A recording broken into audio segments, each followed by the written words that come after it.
Now today's topic is how to analyze the drawing with symbols. Three-dimensional views and isometric views. Normally, we are technical drawings, we are preparing isometric views. So, in the isometric views, there are two types. One is first angle, another one is third angle. So, normally drawings. So, drawings in isometric views, we are preparing top view, front view, and side view. Top view, any object, this is one sample object. When we are seeing from top, what we are seeing, that we are drawing as a top view. Here, this box, we can see from here. Then this box, this box. So,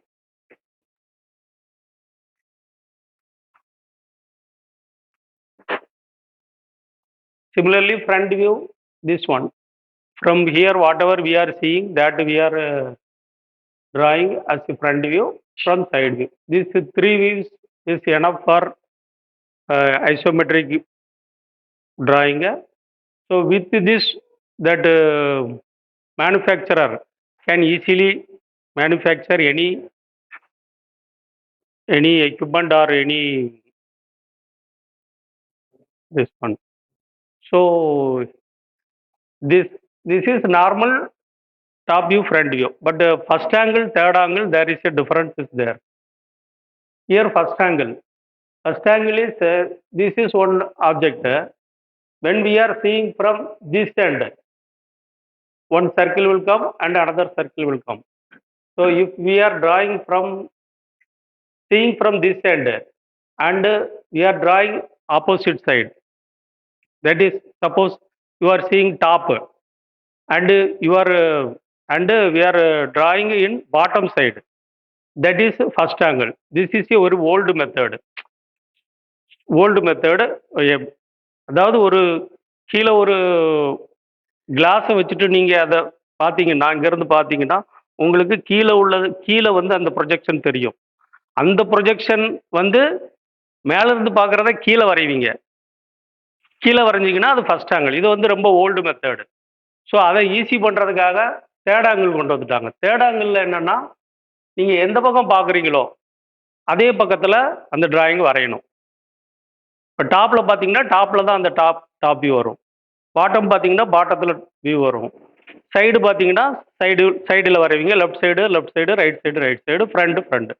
இதுதான் இப்போ நம்ம follow பண்ணுறது எல்லாமே third angle தான். இப்போ நம்ம போடுற drawing எல்லாமே தேர்ட் ஆங்கிள் தான். ஏன்னா ஃபர்ஸ்ட் ஆங்கிளில் நிறைய கன்ஃபியூஷன் இருக்கிறதுனால மேபி அதனால் சேஞ்ச் ஆகிருக்கலாம். பட் ஃபர்ஸ்ட் ஆங்கிள் தான் ஓல்டு மெத்தடு. அந்த மெத்தடு படி டாப்பில் உள்ளதை பாட்டம் வரைவோம், ஃப்ரண்டில் உள்ளதை வந்து பேக்கில் வரைவோம், சைடில் உள்ளதை அந்த சைடு இந்த சைடு. இது வந்து வியூஸு, ஐசோமெட்ரிக் வியூஸ். சரிங்களா? இது வந்து ஒரு டிராயிங்கு, நம்மளுடைய சிஎல்டபிள்யூ டிராயிங். இதில் வந்து நிறைய சிம்பிள்ஸ்லாம் இருக்குது. இந்த சிம்பிள்ஸ் எப்படின்னு கீழே பார்க்கலாம்.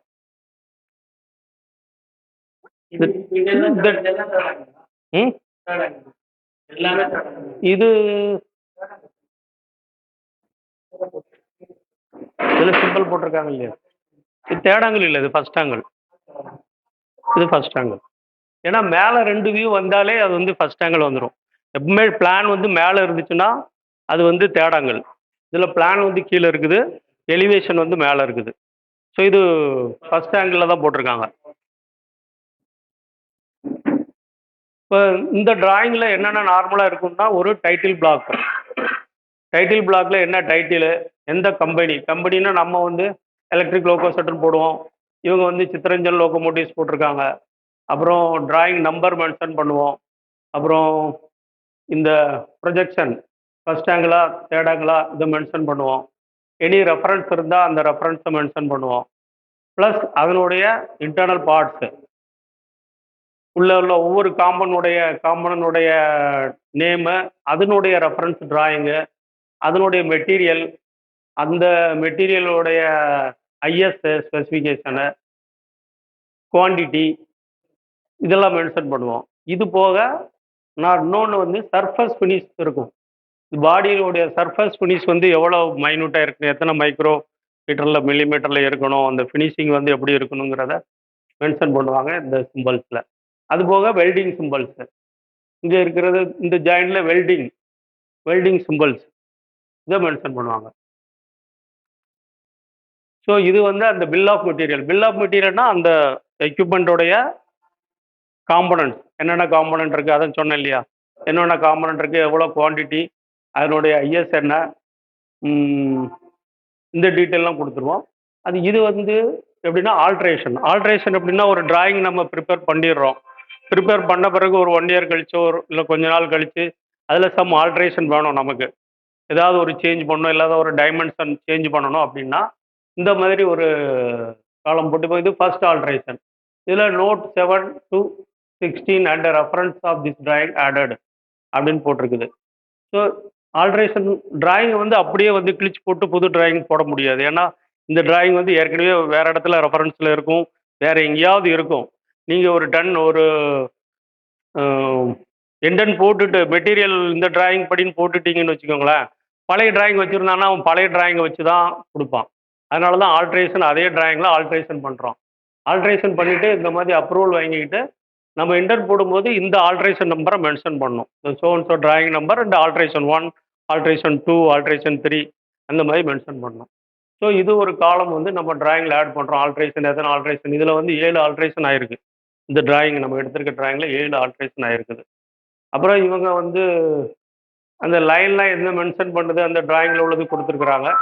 இது எல்லாம் உங்களுக்கு தெரிஞ்சது தான் இருக்கும். கேட் வால்வு இதெல்லாம் வந்து நீங்கள் நார்மலாக உங்கள் நம்ம லோக்கலில் உள்ள அந்த எலக்ட்ரானிக் எக்யூப்மெண்ட் இதெல்லாம். அடுத்து லைன்ஸு.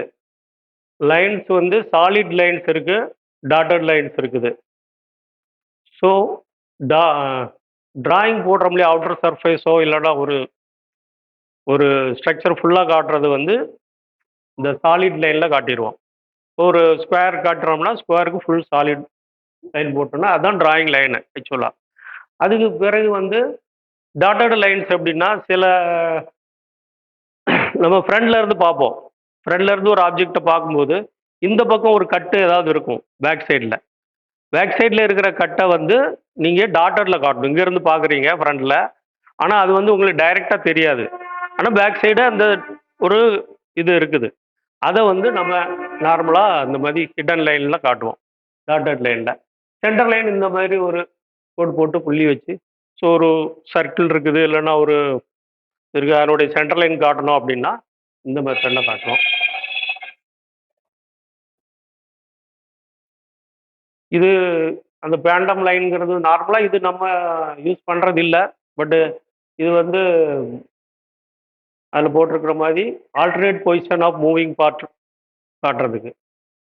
இப்போ பிரேக்கிங் லைன்ஸ் வந்து பிரேக் ஏதாவது ஒரு ஒரு பெரிய ஆப்ஜெக்ட் ஃபுல்லாக நம்மளால் வரைய முடியல, ஆனால் அந்த ஆப்ஜெக்ட் ஃபுல்லாக ஒரு ஒரு ஷாஃப்ட்னு வச்சுக்கோங்களேன், அவ்வளோ நீளத்துக்கு வரையாமல் நம்ம ஷார்ட்டாக ஒரு ஒரு பார்ட்டை அப்படியே கட் பண்ணிவிட்டு ஒரு பார்ட்டை காட்டுறது வந்து அது வந்து பிரேக் லைன்ஸ். நடுவில் ஒரு பிரேக்கிங் லைன் கொடுத்து காட்டுறது பிரேக்கிங் லைன்ஸு. அடுத்து கட்டிங் பிளேன். கட்டிங் பிளேன் வந்து நீங்கள் இப்போ வந்து ஒரு ஒரு ஆஃப் செக்ஷனல் வியூ அல்லது ஒரு ஃபுல் செக்ஷனல் வியூ வந்து ஒரு ஒரு பாடியில் காட்டுறீங்கன்னு வச்சுக்கோங்களேன். அப்போ அந்த வியூ வந்து நீங்கள் எங்கேருந்து பார்க்குறீங்க அப்படிங்கிறதுக்கு இந்த கட்டிங் பிளேனை காட்டி இப்போ ஏ பார் ஏ அப்படின்னு மார்க் பண்ணிட்டோம்னா, ஸோ அந்த அந்த இடத்துல நம்ம பார்க்கணும் கட்டிங் எப்படி வருங்கிறது வந்து தனியாக காட்டுவாங்க. அது வந்து கட்டிங் பிளேன். இது வந்து dimensional line and ladder line. Dimension mark பண்ணுற லைனை ப்ளஸ் லேடர் லைன். இது யூஸ் ஆஃப் டிஃப்ரெண்ட் லைன்ஸ் பார்த்தீங்கன்னா, இப்போ இது வந்து சொன்ன மாதிரி கட்டிங் லைன், இது கட்டிங் பிளேன் லைனு. இது வந்து ஹிடன் லைன். இந்த ஆப்ஜெக்ட்ல பின்னாடி தெரிகிற ஒரு ஆப்ஜெக்டோடைய ஹிடன் லைனு. இது டைமென்ஷன் லைனு. இது டைமென்ஷன் லைனோட எக்ஸ்டென்ஷன் லைனு. இது வந்து லேடர் லைன். டயமீட்டர் வந்து நம்ம இந்த மாதிரி மார்க் பண்ணுறோம். இப்போ டைரெக்டாக டைமென்ஷன் இந்த மாதிரி மார்க் பண்ணிவிட்டு சர்க்கிளோடைய டயமீட்டரோ ரேடியஸோ காட்டுறதுக்கு இந்த மாதிரி வெளியே காட்டுறோம். இது லேடர் லைனு. இது வந்து செக்ஷனல் லைனு. செக்ஷனல் லைன்னா நம்ம கட் பண்ணி ஒரு டிராயிங் வரைகிறோம். ஒரு பீஸை வந்து இப்போ கீழே கூட கட் செக்ஷன் வச்சுருந்தாங்க ஆக்சிலரியில். அந்த கட் செக்ஷன் வரைகிற அந்த கட்டான பிளேஸை காட்டுறதுக்கு இந்த கட் செக்ஷன் லைன். அப்புறம் அது சென்டர் லைனு, சர்க்கிளோட சென்டர் லைனு. அது லீடர் லைன் தான் அந்த ஆர்ச், அந்த ரேடியஸை மென்ஷன் பண்ணுறதுக்கு உண்டான லீடர் லைனு. இது வந்து டைமென்ஷனோட எக்ஸ்டென்ஷன் லைனு. இது டைமென்ஷன் லைனு. இந்த இந்த விசிபிள் லைன் தான் வந்து நான் சொல்லல சாலிட் லைன். இதுதான் டிராயிங் மெயின், இதுதான் மெயின் டிராயிங். மற்ற லைன்லாம் வந்து நீங்கள் கன்ஃபியூஸ் பண்ணக்கூடாது. இதுதான் டிராயிங்கு. மீதி எல்லாம் வந்து சென்டர் லைன் இருக்கலாம், டாட்டட் லைன் இருக்கலாம், இந்த மாதிரி டைமென்ஷன் லைன் இருக்கலாம். இது வந்து கட்டிங் பிளேன்ஸ் வந்து இது வந்து half sectional view, full sectional view. இப்போ ஒரு பீஸ் அப்படி பாதியை கட் பண்ணிட்டோம்னா அது ஃபுல் செக்ஷனல் வியூ. குவார்ட்டரா கட் பண்ணோம்னா அது ஆஃப் செக்ஷனல் வியூ. இது ஃபுல் செக்ஷன் வியூ. இது ஃபுல்லாகவே ஒரு பாதியாக கட் பண்ணிவிட்டு அந்த போர்ஷனை பார்த்தோம்னா ஃபுல் செக்ஷன் வியூ. சில இடங்கள்ல இது பாதியாக கட் பண்ணிட்டு இந்த இடமும் இப்படி வந்திருக்கும். இப்போ கீழே ஆக்சிலரியில் வச்சிருக்கிறது ஆஃப் செக்ஷனல் வியூ. அப்படி கட் பண்ணி இது ஒரு கால்வாசி மட்டும் கட் பண்ணிட்டு எடுத்துட்டா அது ஆஃப் செக்ஷனல் வியூ. ஃபுல் வியூவும் தெரியும் உங்களுக்கு, ஆஃப் செக்ஷனல் அந்த வியூவும் தெரியும். இதான் இது ஃபுல் செக்ஷன் வியூ வந்து ஃபுல்லாக கட் பண்ணி அந்த வியூ வந்து ஃபுல் செக்ஷனல் வியூ. இந்த பிளேட்டை வந்து இந்த போர்ஷனில் அப்படியே கட் பண்ணிட்டு பார்க்குறது வந்து ஃபுல் செக்ஷனல் வியூ. இங்கேருந்து பார்க்குறோம்.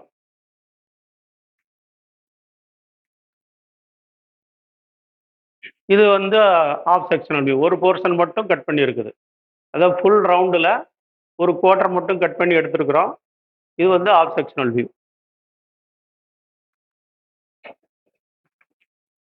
அடுத்து dimensioning, system of dimensioning 2 type இருக்குது. Aligned type. அலைன்டு டைப்பில் வந்து எப்படின்னா எங்கே லைனை நம்ம இழுக்கிறோமோ அதே பேரலாக எழுதுறது வந்து அலைன்டு சிஸ்டம். இப்போது இந்த 28 இங்கேயே எழுதியிருக்கிறோம், 60 இதெல்லாம் எழுதிருக்கோம். இதே இது இங்கே என்ன பண்ணுறோம்னா யூனிடைரக்ஷனல்ல நம்ம படிக்கிறதுக்காக, இது வந்து நம்ம படிக்கிறதுக்கு ஈஸியாக இருக்கும். அதுனா இப்படி திருச்சிருக்கு இல்லையா, இது வந்து நீங்கள் இதை வந்து ரீடபிள் நேராக படிக்கலாம். 60, 28, 16, அதாவது ஒரே நீங்கள் எப்படி பார்க்குறீங்களோ அப்படி படிச்சுக்கலாம். அதில் அப்படி இல்லை, சம்பு யாராவது திருப்பி கூட பார்க்கலாம், எப்படி பார்க்கலாம், அந்த மாதிரி இருக்கும். இது வந்து இந்த 2 aligned system, unidirectional system. Dimension line and extension line. இந்த டைமென்ஷன் நம்ம மார்க் பண்ணுறோம் இல்லையா, 40, 15, இந்த ஆரோ மார்க் போட்டது வந்து டைமென்ஷன் லைன். எங்கேருந்து நம்ம டைமென்ஷனை மென்ஷன் பண்ணுறோங்கிறது வந்து இந்த எட்ஜு டு இந்த எட்ஜு. ஸோ இதுதான் வந்து எக்ஸ்டென்ஷன் லைன். டைமென்ஷன் வந்து லீனியர் டைமென்ஷன் இருக்குது, ஆங்குலர் டைமென்ஷன் இருக்குது, லீடர் டைமென்ஷன் இருக்குது. ஸோ லீனியர் டைமென்ஷனுங்கிறது நார்மலாக இந்த இருக்கு இல்லையா, இது வந்து 3, இதனுடைய இது வந்து லீனியர் டைமென்ஷன். ஆங்குலர் டைமென்ஷன் வந்து இப்போ இங்கே வந்து இந்த கட்டிங் எவ்வளோ இருக்குது, ஒரு ஆங்கிள் 30 டிகிரி 40 டிகிரியில் இருக்குது, இது வந்து ஆங்குலர் டைமென்ஷன். இன்னொன்று வந்து லீடர் வந்து நம்ம சொன்ன மாதிரி டயமீட்டரையோ ரேடியஸையோ மென்ஷன் பண்ணுறது வந்து லீடர் டைமென்ஷன். இது அதே தான், லீடர் ஆர் பாயிண்ட் லைனுங்கிறது அதே தான். சர்க்கிளில் அந்த ஆரோ மார்க் போட்டு மேலே டைமென்ஷன் எழுதுறது, டயமீட்டர் அப்படின்னு எழுதுறது. இல்லை இதில் இப்போ நம்ம நேரடியாக இதில் கூட எழுதலாம். ஆனால் ஏதாவது இட பற்றாக்குறையோ அது வந்து இந்த மாதிரி ஒரு லீடர் லைன் போட்டு இந்த இடத்துல எழுதலாம்.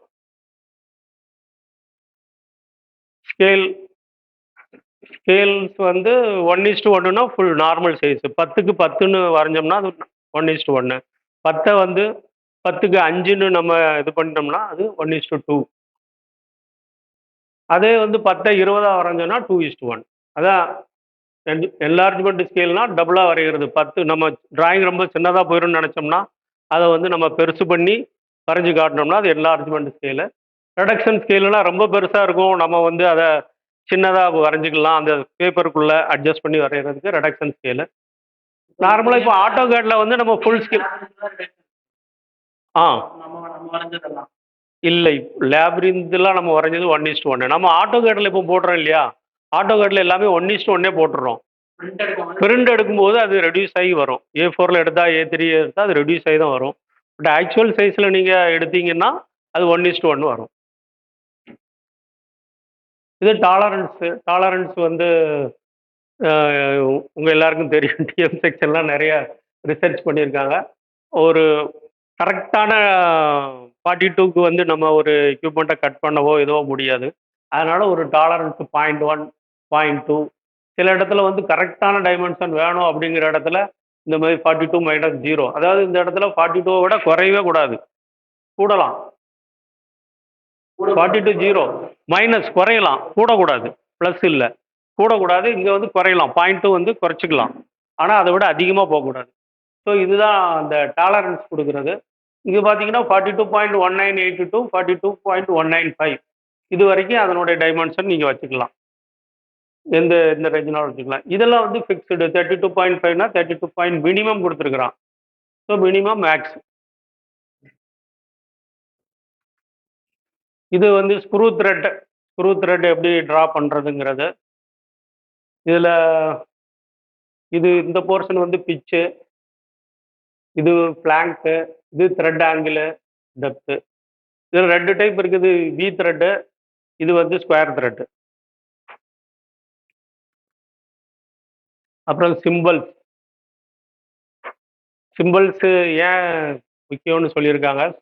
ஏன்னா யுனிவர்சல் ஸ்டாண்டர்டை நம்ம ஃபாலோ பண்ணோம்னா அவங்களுக்கு மேனுஃபேக்சரருக்கும் நமக்கும் ஈஸியாக ஒரு அண்டர்ஸ்டாண்டிங் இருக்கும். கரெக்டாக மெஷர்மெண்ட்டில் நமக்கு ஒரு எக்யூப்மெண்ட்டோ இல்லை ஒரு பொருள் கிடைக்கும். இதெல்லாம் வெல்டிங் சிம்பல்.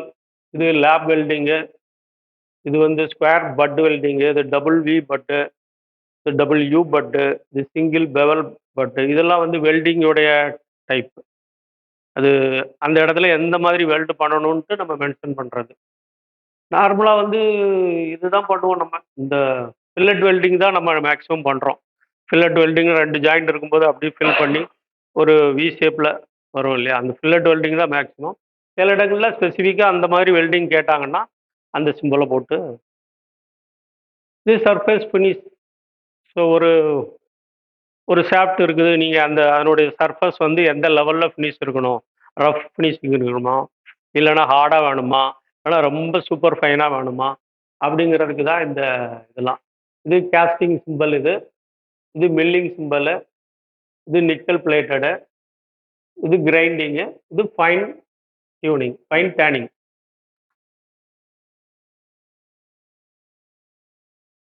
இதெல்லாம் டிஃப்ரெண்ட் டைப் ஆஃப் அந்த கிரைண்டிங்கு, அந்த சர்ஃபேஸ் ஃபினிஷினுடைய சிம்பிள்ஸ். இது எல்லாமே சர்ஃபேஸ் ஃபினிஷோட சிம்பிள் தான். பாலிஷிங்கு பார்த்தீங்கன்னா லேப்பிங்கு, கேஸ்டிங் இந்த மாதிரி. இது அதனுடைய இப்போ இந்த சிம்பிள் போட்டிருந்ததுன்னா அதனுடைய மைக்ரோ லெவல் என்ன, வேல்யூ 50 மைக்ரோமீட்டர். இது இது வந்து ஹார்டு ஃபினிஷ்டு, இது ரஃப் ஃபினிஷ்டு, இது ஃபைன் ஃபினிஷ்டு, இது சூப்பர் ஃபைன் ஃபினிஷ்டு. அந்த மாதிரி அவங்க வந்து ஒவ்வொரு ஆமாம். இங்கே கீழே இது வந்து நம்மளுடைய டிராயிங் சிஎல்டபிள்யூ டிராயிங்லாம் இந்த மாதிரி ஸ்டாண்டர்டு வந்து அவனே கீழே கொடுத்துருவான். ஸோ அவங்க அந்த டிராயிங்கில் மென்ஷன் பண்ணியிருக்கிறபடி இந்த ஃபினிஷிங் வந்து நமக்கு கொடுக்கணும். நம்ம டிராயிங்கில் எதுவுமே இந்த மாதிரி போடுறதில்ல. ஏன்னா நம்ம சிம்பிளான டிராயிங் தான் போடுறோம், பெரிய டிராயிங்லாம் போடுறதில்ல. ஸோ பெரிய டிராயிங் சிஎல்டபிள்யூ டிராயிங்ஸ்லாம் இது மெஷின் டிராயிங்கில் வந்து இந்த மாதிரி இருக்குது. இது அதே தான், சர்ஃபேஸ் ஃபினிஷ் சிம்பிள்ஸ் தான். இது மெட்டீரியல் சிம்பிள்ஸ். இப்போ நம்ம ஒரு டிராயிங்கோடைய கிராஸ் செக்ஷன் போடுறோம் இல்லையா, கிராஸ் செக்ஷன் இது கட்டிங் இது போடும்போது கேஸ்டைன்னா இந்த மாதிரி இது கொடுக்கணும். இது மெக்னீசியம் அலுமினியம்னா இந்த மாதிரி கொடுக்கணும். ரப்பர் பிளாஸ்டிக்னா, ஏன்னா நம்ம சொல்லக்கூட தேவையில்லை, இதை பார்த்து கூட கண்டுபிடிச்சலாம். இது வந்து ரப்பர் பிளாஸ்டிக்கு, அது வந்து கேஸ்டைனு, அது வந்து ஸ்டீலு. ஸோ இது வந்து செக்ஷனல் வியூவோடைய ஹேச்சிங். வுட்டுக்கு இந்த மாதிரி வுட்டு கிரைனோட கிராஸ் கிரைனு இந்த மாதிரி. மெயினாக கேஸ்டைனுக்கு அந்த மாதிரி நம்ம நார்மலாக போடுறது அது எல்லாமே தான் அதுதான். இது ஷேப் சிம்பிள். இது கட்டிங் காட்டுறோம் இல்லையா, இப்போ நம்ம பிரேக் காட்டணும் இல்லையா, பிரேக் பண்ணுறத வந்து ஸ்கொயர் செக்ஷனாக இருந்தால், மெட்டலாக இருந்தால் அந்த மாதிரி பிரேக் பண்ணி காட்டுவோம். வுட்டாக இருந்தால் இந்த மாதிரி காட்டுவோம். ரவுண்ட் செக்ஷன் ரவுண்டாக இருந்தால் இந்த மாதிரி காட்டுவோம். ரவுண்டுலேயே வந்து சாலிடாக இருந்தால் இது, டியூபுலராக இருந்தால் இந்த மாதிரி. அப்புறம் ஆங்கிள் செக்ஷன், சேனல் செக்ஷன், ஐ பீமு, ஸ்கொயர் செக்ஷன். இது இது நமக்கு தேவையில்ல. இது வந்து நார்மலா இன்ஜினியரிங் தான். இன்ஜினியரிங் டிராயிங்ல இந்த மாரி பார்க்கலாம். Exterior door, interior door, pocket door, shower எப்படி டப்பு, வாஷரு. இது நம்ம நார்மல் நம்ம டிராயிங்ல இருக்காது. பட் இன்ஜினியரிங் டிராயிங்ல வந்து இது மென்ஷன் பண்ணிருக்கோம். இது எலக்ட்ரிக்கல் டயகிராம் உங்க எல்லாருக்கும் தெரிஞ்சது தான். டிரான்ஸ்ஃபார்மர், ரெசிஸ்டரு, அப்புறம் ரிசீவர், மைக்ரோஃபோன் இதெல்லாம் உங்களுக்கு தெரிஞ்சது தான். இதுவும் வந்து நம்ம எலக்ட்ரிக்கல் டிராயிங்ஸு, சர்க்யூட்ஸு அதில இருக்கும். மெஷின் டிராயிங்ஸில இது வராது. But electrical drawing, circuit, specification அதுலலாம் இது வரும். இது பைப் ஜாயிண்ட்ஸு. பைப்பு ஜாயிண்ட் இந்த மாரி போடுறோம். புஷ்ஷிங் போடுறோம், எல்போ போடுறோம். எல்போவுடைய சிம்பலு, ரெட்யூசிங் எல்போ ஸ்லீவு. இது வந்து சைஸ் டிராயிங்கோட சைஸஸ். நம்ம A4ல இருந்து தான் பார்க்குறோம். A5, A6லாம் நம்ம யூஸ் பண்றதில்ல. A4ல இருந்து A4 சைஸ் வந்து 210 x 297. A3 வந்து 297, 420. A2, A0. But A0 drawing ரொம்ப கம்மி தான். CLW 1 ஆர் 2 டிராயிங்ஸ் இருக்குது. TM டிராயிங்லாம் இருக்குது. 10P, 10Qலாம் இருக்குது. But maximum A1, A2, A3, A4 வரைக்கும் டிராயிங்ஸ் இருக்குது. இந்த டிராயிங்ஸ் வந்து வெளியே வந்து நம்ம ஃப்ரீயா குடுக்கக்கூடாது. யாருக்கு குடுத்தாலும். As per railway board letter வந்து நம்ம இன்டர்னல் டிபார்ட்மெண்ட்டுக்குள்ள குடுக்குறது குடுத்துக்கலாம். அதே மாரி அதர் செட்டுக்கு, அதர் இதுக்கு குடுத்துக்கலாம். பட் ஃபர்முக்கோ, கான்ட்ராக்டருக்கோ குடுக்கணும்னா, இந்த ரேட்ட வந்து நீங்க அவங்ககிட்ட இருந்து லெவி பண்ணணும். A4க்கு வந்து ரூ. 600, A3க்கு ரூ. 800, A2க்கு வந்து ரூ. 1400. ஆ? ஆ இப்ப கிடைக்குது. ஆனா இந்த லெட்டர் வந்து 2006ல இஷ்யூ பண்ணியிருக்கிறான். அப்போ கொஞ்ச நாளா வந்து ஃபாலோ பண்ணிக்கிட்டு இருந்தாங்க. அதுக்கு பிறகு இப்போ எல்லாமே ஆன்லைன் ஆன பிறகு எல்லாமே அப்லோட் ஆயிருது. ஆமா. கண்ட்ரோல் டிராயிங்ன்னு போட்டோம்னா வந்து அது நம்ம டிபார்ட்மெண்டல் யூஸ். டிராயிங் வந்து 3 டைப்பா இருக்கு. மாஸ்டர் டிராயிங்ன்னு ஒரு டிராயிங் போட்டோம்னா மாஸ்டர் டிராயிங்ன்னு சீல் பண்ணி வச்சுருவோம். அடுத்தது கண்ட்ரோல் டிராயிங். இப்போ செக்ஷன்ல இருந்து கேட்குறாங்க, ஆஃபீசர்ஸ் கேட்குறாங்க, அதர் செட்டு, அதர் ரயில்வே கேட்குறாங்கன்னா, அது வந்து கண்ட்ரோல் டிராயிங்ன்னு சீல் அடிச்சு குடுத்துருவோம். அதே இது ஒருத்தர் பேமெண்ட் பண்ணி வாங்கிட்டு போறாரு கான்ட்ராக்டர்னா, அத அன்கண்ட்ரோல்டுன்னு அடிச்சு குடுத்துருவோம். இப்போ ரைட்ஸு இவங்கலாம் இன்ஸ்பெக்ஷன் பண்ணும்போது, இப்போ கான்ட்ராக்டர் போய் ஒரு டிராயிங்க காட்டுறான்னா, அதில அன்கண்ட்ரோல்டு டிராயிங்ன்னு இருந்தா மட்டும் தான் அவன் ஒத்துக்கிடுவான். இல்லன்னா, "நீ டிராயிங்க வாங்கிட்டு வா" அப்படின்னு சொல்லி திருப்பியோடைய அவ்வளோதான். Thank you.